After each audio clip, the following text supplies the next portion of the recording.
Here to number 4.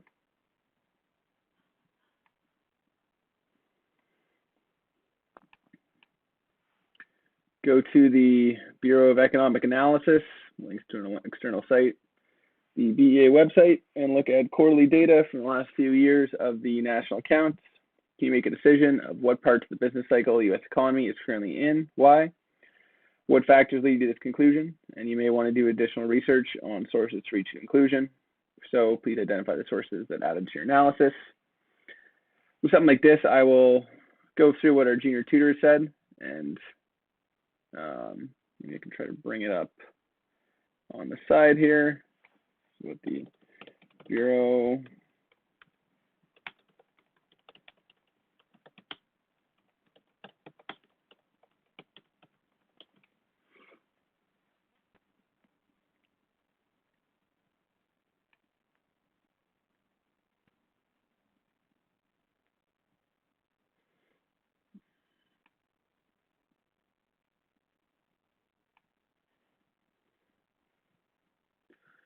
I don't know if I'm going to find what I'm going to need to follow along. Here on the right, we see the real GDP change from quarter. Obviously, this huge reduction in quarter 2 is COVID hits. A lot of jobs are lost, the unemployment rate spikes, GDP contracts, and then in the third quarter, we bounce back a bit.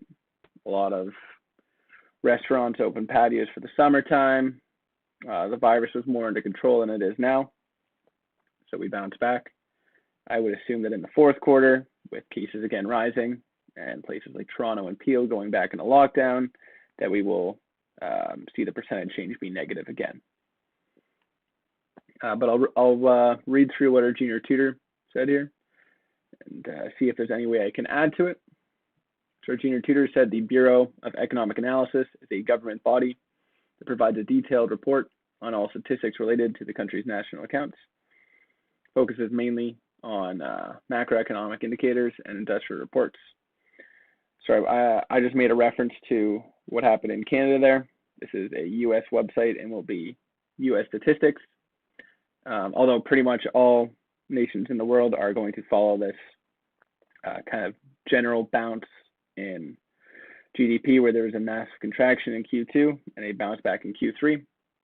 The states are imposing less lockdowns than they are in Canada, to my knowledge at least. So my commentary may not be spot on in that sense. National accounts provides us with data on the economy of the nation, looks at household, government, and corporate expenditure and output. It also looks at its impact on other economies. The gross domestic product, GDP, is perhaps the most important part of the national accounts. It's certainly the most referenced.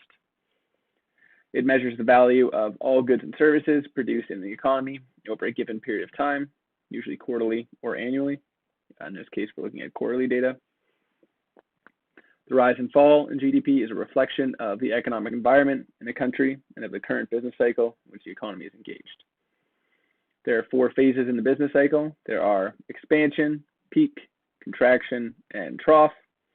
When the economy is in the throes of expansion, production and price levels are rising, while interest rates and unemployment are low. The next stage is the summit. At this stage, the economy is producing at an optimum level, and inflationary pressures are being exerted on the economy's price levels. This leads the economy to a contractionary stage, where the production and price levels start dropping, and unemployment and interest rates start rising. Finally, the economy is in the trough stage, when production is at the lowest, and from here, the economy can only expand and not fall further. So the last couple of years, up until COVID struck, have been very good for the economy. So locally, looking in this range we're looking at here from 2016 to 2020, quarter 4 here would have been the peak. We would have started quarter 1 of 2020, and then the pandemic would have hit.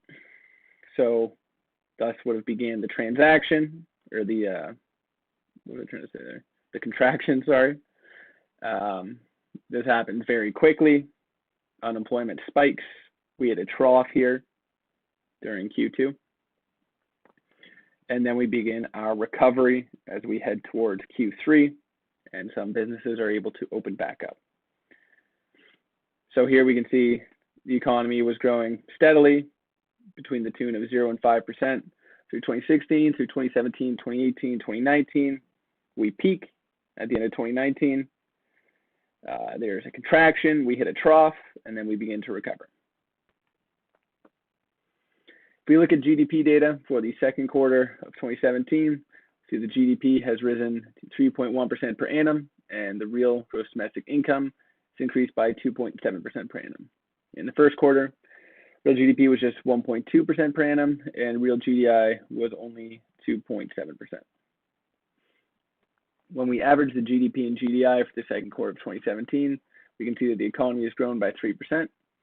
This is one of the main characteristics of an economy at an expansionary stage.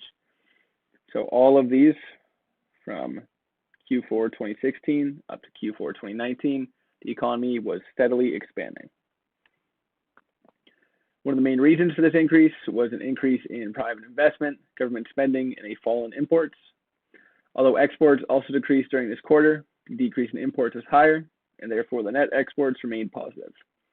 Net exports represent a difference in exports and imports.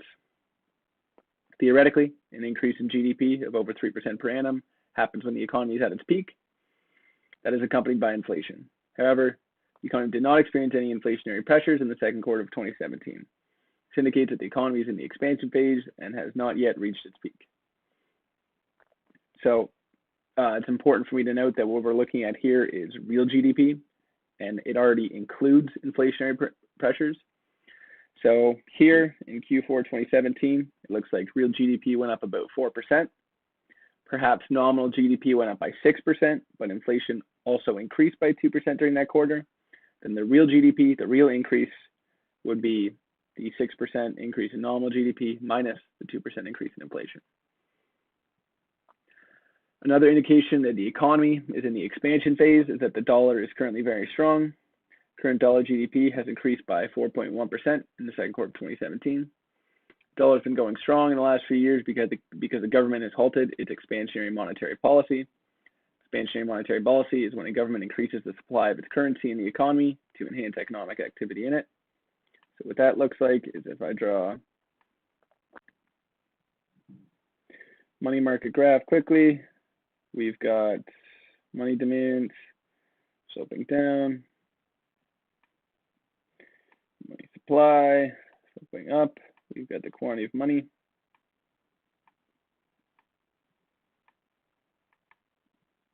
An expansionary monetary policy will increase the money supply, maybe by buying back their own government bonds or something else. As a result, decrease interest rates. This has led to a limit on the dollars available and hence has improved its rate. The rise in interest rates is also another reason for the rise in the value of the dollar. So the growing GDP without the inflationary pressure, increasing rate of the dollar, higher interest rates are all indicators that the economy is in the expansion phase. That is an excellent write-up by our junior tutor. Yeah, it's interesting to be able to, it looks like this answer is older given that referencing 2017 several times. It's interesting to be able to cross-reference that with what we're seeing currently, a pretty tumultuous time during the economy. We can move on here.